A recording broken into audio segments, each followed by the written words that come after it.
Hey there, this is Khalid Electronics Made Easy. So today we're going to make a very simple yet very useful circuit, that is a mains detector or a mains tester, how they call it.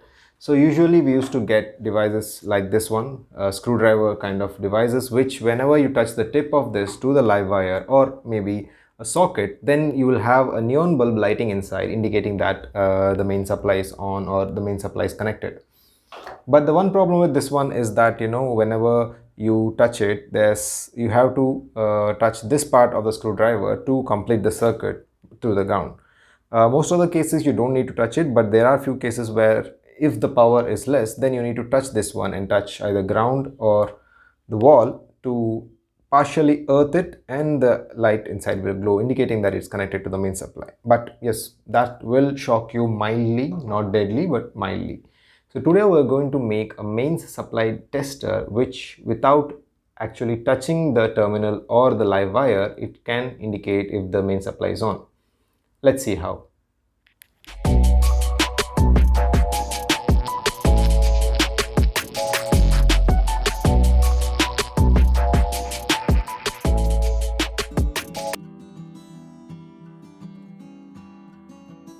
So for this we'll be needing resistors, LED, transistors, diodes, not diodes, 9-volt battery and clip, breadboard, and some wire for connections. Now let's make it.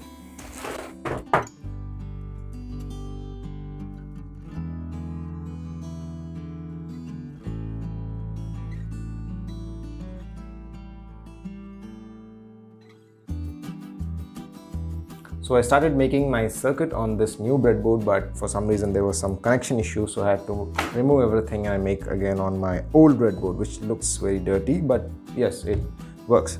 So I made the circuit. Let's test it. I'll use one of the 9-volt batteries. I'll remove these things from the way. Yes, so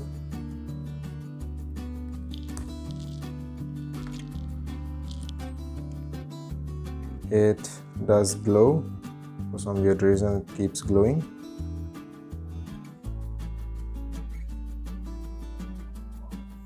So now the circuit is ready and I'll show you the circuit diagram shortly, but before that I just observed some weird thing. If you see, when I touch the circuit and the light dimly glows, when I touch the antenna it doesn't, so that is a good thing. But for some reason whenever I bring the LED closer to the table, it glows slightly. I'm not sure if you're able to see, but it just does glow slightly. Okay, let me take it to one of the wires and see if it glows.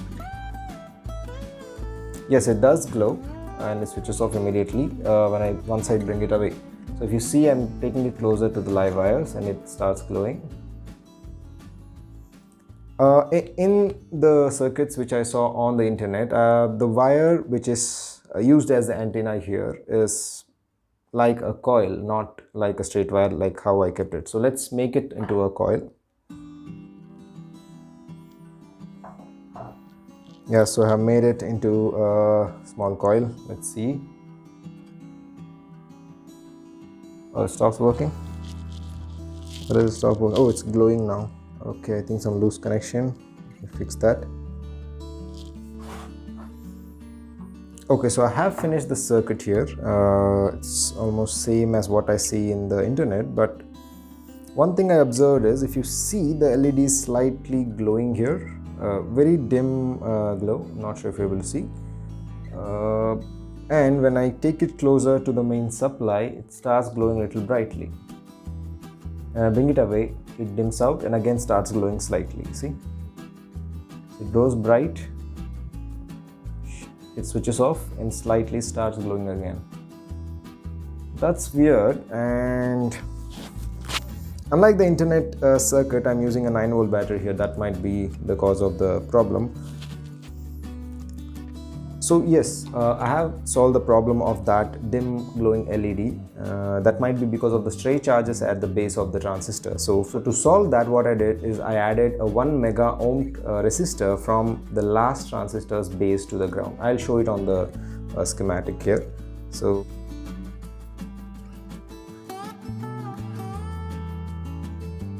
So now it's working. Let's test it. Now the LED is off.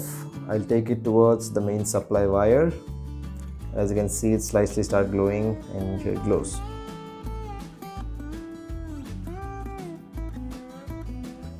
I'll give you a closer look. So here is the closer look on the circuit. This is a circuit. I'll take it closer to the main supply. So here is a plug which is connected to my workbench, and I'll take it closer to that.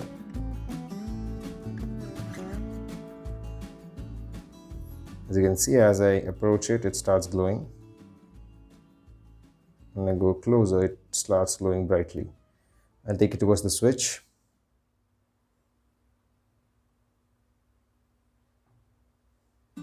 Similarly, I have a light here. Let me take it closer to the light. Starts glowing here. This main supply. Now let me take it closer to the fan and see if it starts glowing. For some weird reason, the LED starts glowing before it even goes closer to the fan. See this loss of distance between the fan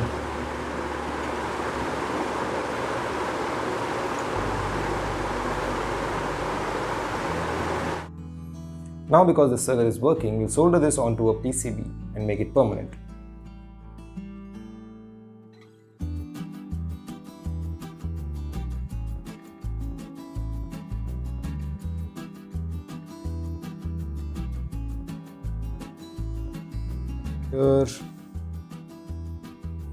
So here I have finished the circuit, and as you can see, it's quite powerful actually now.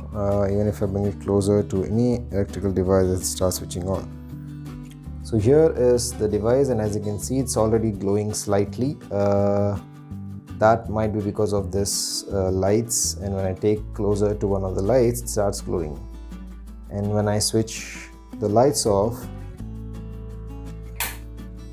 it switches off completely. But when I take it closer to the switchboard, it glows again.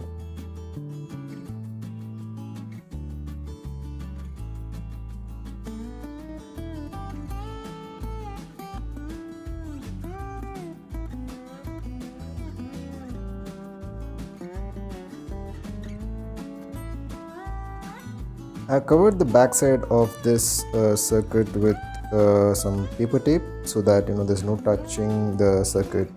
As you can see, it's very sensitive. Even if I touch it over the tape also, it starts glowing. So I just hold it towards the bottom side and I use it whenever I want to check.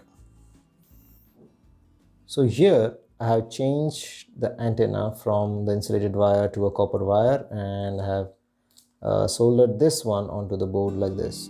And I've covered the whole thing with some paper tape, which will allow proper insulation. And when I switch it on, it works. And one advantage of this one is it works very efficiently without any stray lighting. So let me show you there. So as you can see, when I take it only closer to the wire, it switches on. When I'm away, it will switch off. And here also. So quite a simple circuit, as you can see. It doesn't take much to build it, and even it costs very cheap and very efficient. As you can see, without touching the conductor inside, I can tell if there is current passing through the wire or not. And I've also added a small switch on this so that I can turn it on and off whenever I require to use it. And it doesn't look that great because I'm not very good at building, making it look good, but yes, it does the job which it is meant to do, that is to indicate if there is main supply going through the wire or not.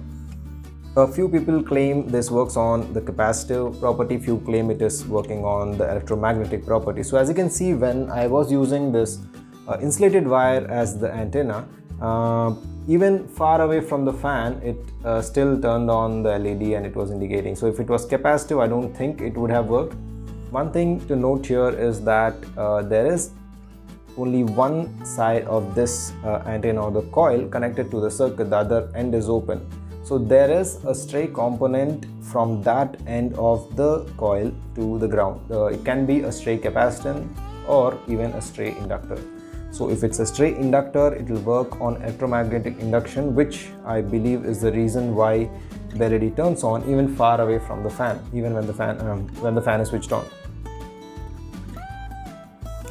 If it's a stray capacitance, I don't think it would have turned on far away from the fan. I believe the copper conductor and this thick wire is more efficient compared to this thin aluminum conductor. The reason is because, you know, when I was using the aluminum wire, the thin wire, even without taking it closer to any light or anything, even if I place it on the table like this, it used to turn on, which I believe is a false indication. So, but coming to this copper thick wire antenna, it will only indicate whenever I take it closer to the wire like this. So that is a very good thing. I believe that is the reason I prefer this one. So I believe for the device like fans and blowers, it works on the principle of electromagnetic induction, and other devices like maybe a single wire or maybe a switch or light, etc. It works basically on the stray capacitance principle. Either way, it does the job, so I don't think it should be a harm or a debate knowing which concept it uses to induce electricity. And the transistors basically are connected in the form of Darlington pair. So for those of you who don't know what Darlington pair is, a Darlington pair is a set of two transistors which are connected back to back, so that first transistor amplifies the signal given to its base and feeds the second transistor, and second transistor amplifies it to the next level. So if the first transistor amplifies it to 10 times, the second amplifier will amplify it at another 10 times, so it becomes 100 times. So basically the amplification is the squared here. So 10 times into 10 times, that is almost 100. So that is the square of the amplification happening in a Darlington pair, and that is the reason basically a Darlington pair circuit is used in small signal amplification. But here, not just a Darlington pair, we are using one more transistor to amplify the signal more. And one observation I made was that, you know, I used initially BC547 transistors for all three transistors, but it didn't have such a good response. But when I replaced the first transistor, that is the initial transistor connected to the antenna, with 2N3904, which is actually a RF frequency operating transistor. So when I used that one here and the other two transistors as BC547 or BC550, it worked very well compared to BC547 for all transistors. So I believe, you know, you can try with 2N3904, either all 2N3904 or at least the first transistor as 2N3904, which will give you a very good response as it did to me. So that's all for today's video. If you like this video, you might like some of my other videos too. Please check them out at my channel, and please do like, share and subscribe to the channel, and please share the videos with your friends so that even they can learn new things like you did. So thank you. I'll see you in my next video.